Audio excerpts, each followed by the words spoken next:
Hi, I'm Chris Craddock, and I have helped thousands of people build wealth through buying and selling real estate. Today, I'm going to talk about what renovations I should do to make the most money when selling my property.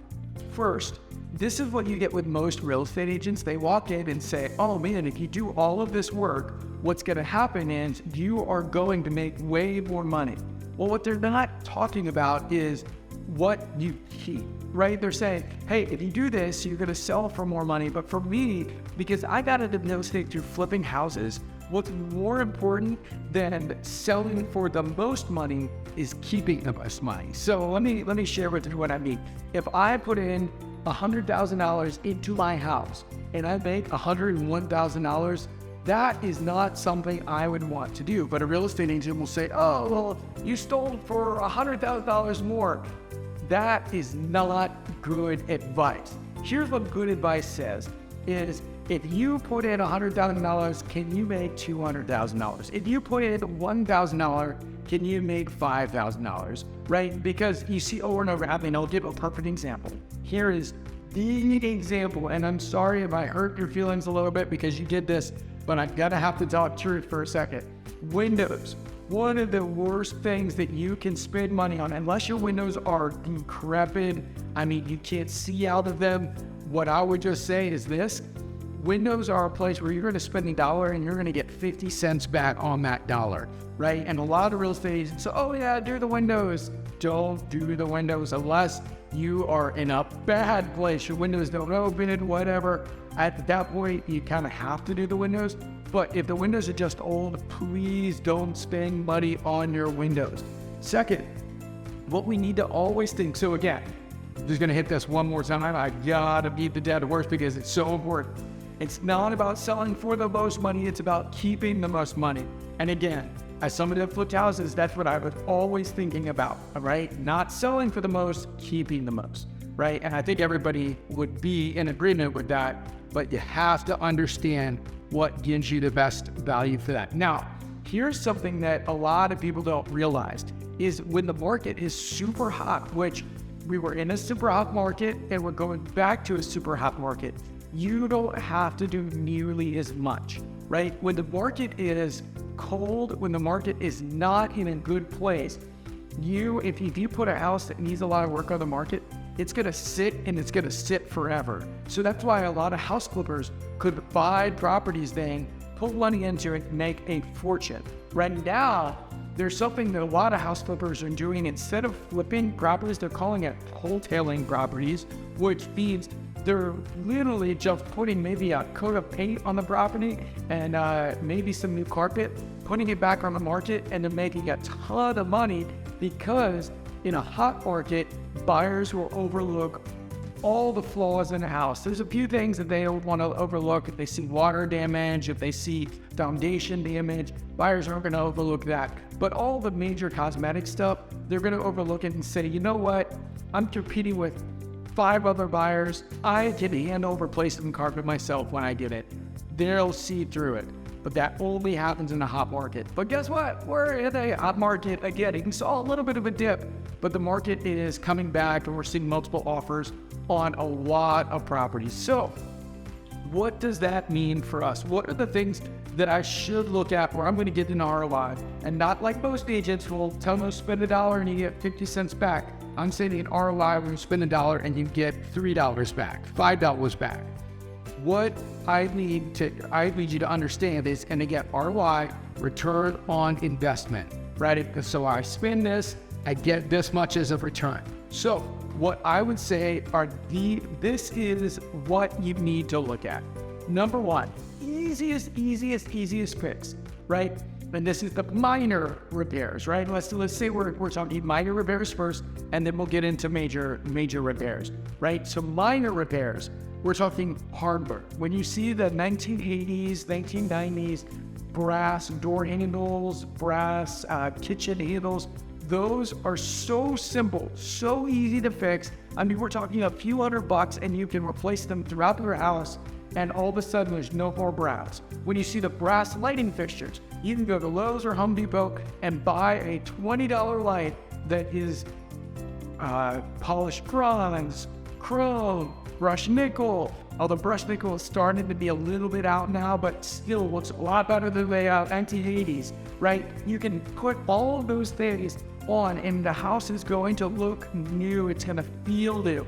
One of the other pieces to it, when you have the old hardwood floors that were the golden oak color, right? It's so inexpensive to sand and stain those a darker color or a lighter color, right? You can, darker and lighter are both in. Darker is a little bit more dated now, but you can change the color and make it more modern, and it's super inexpensive to do that. If you got stains on your carpet, carpets are not that expensive to replace, but if there's no stains, just get those puppies power washed and cleaned, and it is going to be so, not power washed, but you know what I'm saying. Get those things clean, get them done. It is going to be great. So those are some of the pieces there. What are some of the other ones? So light fixtures above vanities, that's another one. You're going to see a lot of the broad brass, which just want to get rid of brass wherever we can. So those are the major ones. Now, the middle level one is when you start painting cabinets. So you see the builder's grade cabinets where they're particle board on the inside. Well, you can paint those cabinets even a white, and you were seeing the other colors other than white in a lot of the newer bathrooms, but white is still classic look, and it looks a lot better than those old particle board oak cabinets, oak looking cabinets, not really oak, let's be honest. But you paint them white and they look great, especially when you put new hardware on there, and all of a sudden you've got a great kind of mid-range look. And these are all in mid-range houses. If you go luxury, you're gonna have to just redo, everything when you do it. Now, here's one of the other pieces. When you replace the hardware, oftentimes you're gonna see the bronze hinges on the doors. Well, here's an easy, simple fix. If the house is not luxury or high-end, like I say upper middle class for your market, what you're gonna see is you can paint those hinges white, and it actually works really well. It's the cheapest fix because changing out door hinges is actually something that you get billed a lot on labor for. So you can just paint those white, and it's super simple, super easy. Now, that's kind of the mid-level renovations. Now, like we're redoing the whole house. Maybe the house is a disaster, and you've got to redo the house because it's just a mess. So these are the things that you are going to need to do if you're going to put money into it and redo it. Kitchens, bathrooms, and light. That's it. Kitchens, bathrooms, light. You want a lot of light throughout the house. These can LED lights. And actually you can get that disc LED lights. I've got those in my personal house now. They shoot off so much light. Can lights used to be, people like them, the recessed lighting, they liked them before, but they stuck up way far up in the ceiling because of how they were made. So they didn't actually put off a lot of light, and you needed a massive amount to actually put off a lot of light. These new ones put off a massive amount of light. They're fairly inexpensive, super cheap to put in. It's just a really, really great piece there. Cabinets, just a standard shaker cabinet. What shaker is just you'll see it. It's like a box on the outline of the cabinet door, and it's just a standard look, easy, looks classic. You can get a fairly inexpensive cabinet. The next thing too to think about when you're thinking about cabinets is 36 versus 42 inch. You'll see the 36-inch cabinets, which are the small box cabinets that a lot of builders put in, and there's a lot of room oftentimes between a ceiling and the top, especially on a standard 8-foot ceiling or 9-foot ceiling. If you go with a 42-inch cabinet, which it looks a little bit longer, you're gonna get a massive bang for your buck if you're replacing cabinets. Now again, if you're just painting the cabinet, you're probably a lot of them are gonna have those old 36-inch cabinets, but that is one of the big keys there. So with that said, the cabinets are for a major renovation, replacing for major renovation. And actually here's one of my favorite tricks that I really love is on some of these older houses, you can pull up the carpet and you'll see that a lot of times they just stapled the carpet to the old hardwood floor. and you can pull up the carpet, sand and stain the hardwood floor, and boom, you're in a really, really, really good place. So if you're buying a house and you see that, always pull up the carpet. I've done that with a few flips that I've done over time.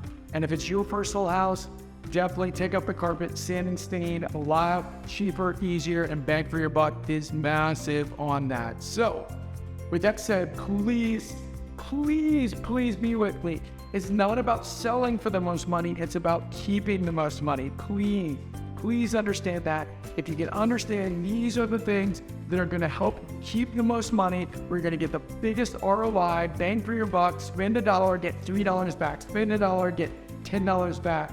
These are the things that are going to absolutely help you build wealth when you're selling your house. So remember, these are the things that are the most important. At a minimum, always change out your hardware, your drawer pullers, your doorknobs, your pullers on the cabinets. That is what your hardware is. If you look at a polished bronze, a black, a brushed nickel, any of those are super awesome when you look at the change that it brings to that room.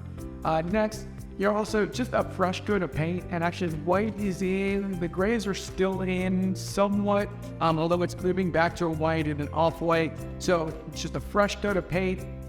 If you see any water damage at all, always replace the water damage. And if it's in the ceiling, here's a little trick. Never paint the water damage. It will seep through. Always. Every single time somebody's trying to take a shortcut there, it seeps through. So don't paint it.